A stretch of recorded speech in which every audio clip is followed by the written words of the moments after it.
Before scientific revolution, many people believe in religion. They basically think that God did everything.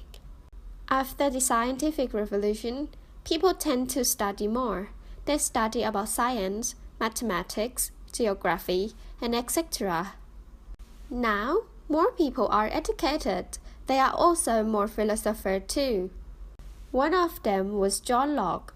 Locke was born during the Glorious Revolution. In 1667, he believed that religion should be chosen freely by people.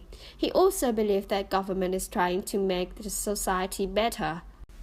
In 1693, he stated that all humans learn from their experience. This means that education is important for people because people will trust the experience. Moreover, he also believed that all humans are born with blank mind. Now we will take a closer look between the difference of Locke's idea and rationalism. Locke said that all humans are born with blank mind. That blank mind can be filled with anything, whether it's good or bad. On the other hand, rationalism is the idea that humans are already known what's good and what's bad. It's called innate knowledge. In both Locke and rationalism, they both stated that people are peaceful at state of nature, and they are not fearfully fight for their rights. Now, we'll take a look at the Glorious Revolution. The Glorious Revolution can also be called Bloodless Revolution. It's the revolution about the decisions of King James II and the accessions of King William III of Orange. In 1685, James II became a king of England after his father, Charles I, has died. King James II was Catholicism.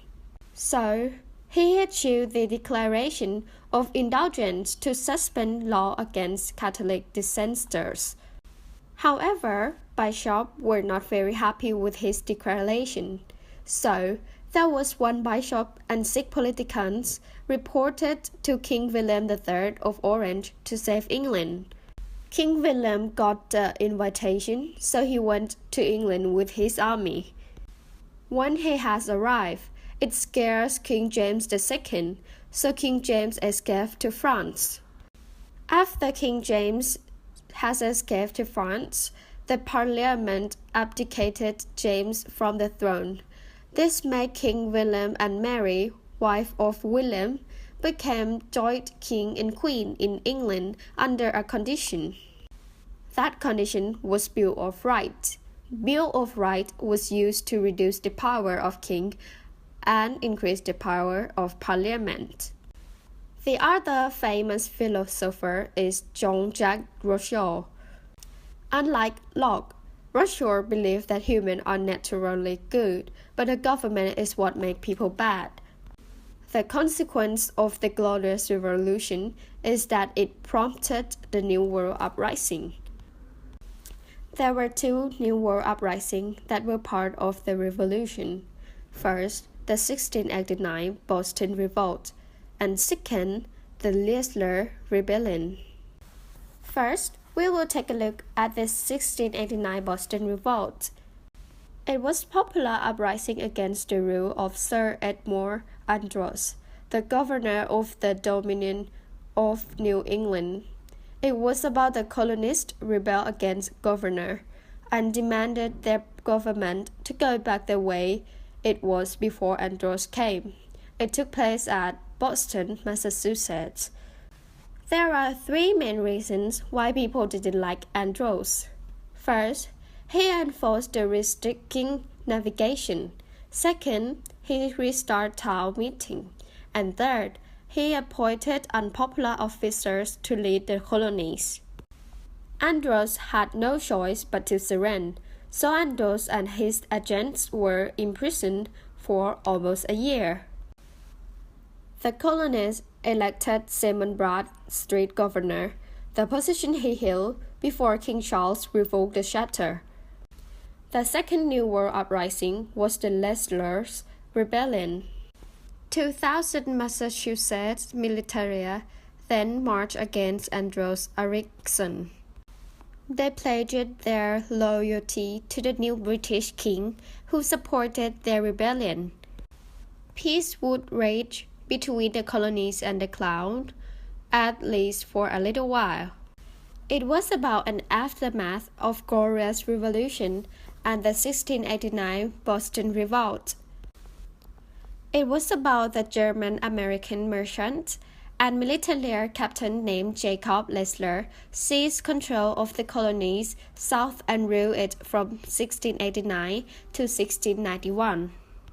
Jacob Leisler was one of North America's wealthiest. So, what really happened? This is the start of 1689 Boston Revolt.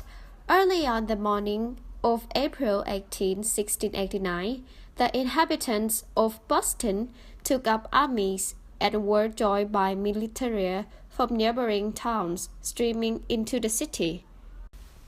When James II was overthrown, this made the rule Andros was not highly popular, and when Nicholson, Andros' lieutenant government, left the city, so he took charge entire province and assumed his as lieutenant government, and he also restored Protestant.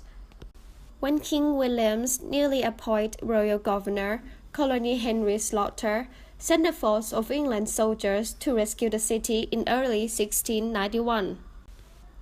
Leisler refused to acknowledge them, so he was forced to surrender and hung for treason. So we can conclude that without a glorious revolution, James II would still be a king, and these two New World uprisings wouldn't happen.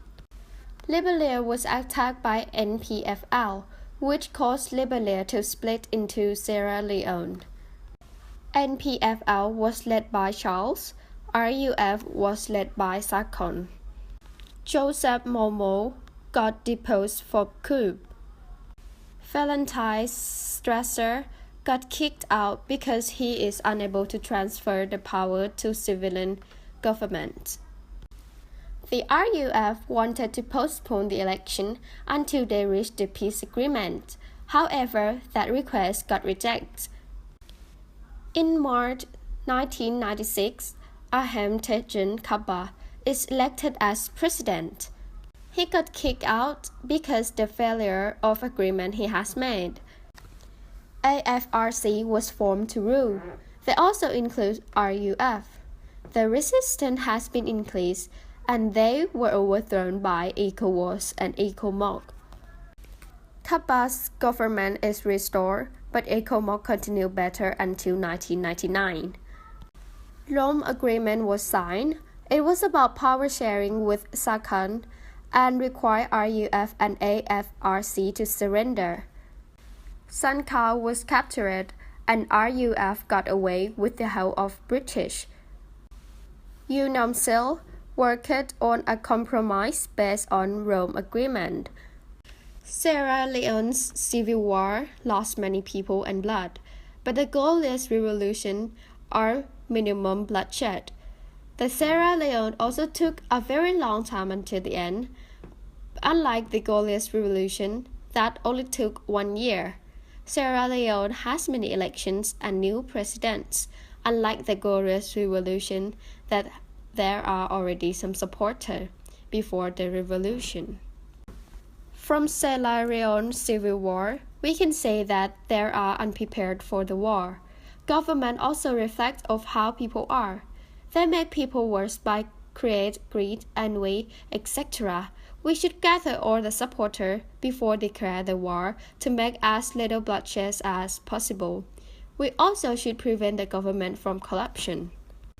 Now we will talk about if we don't have either Locke or Rousseau. If there was no John Locke, the world's religion could be really based on Catholics, because Locke was the one that said the religion should be free to choose by anyone. But if there were no Rousseau, then people would not be aware of themselves. That's all the information we can gather for you for now. I hope you get anything from our videos. and see you next time.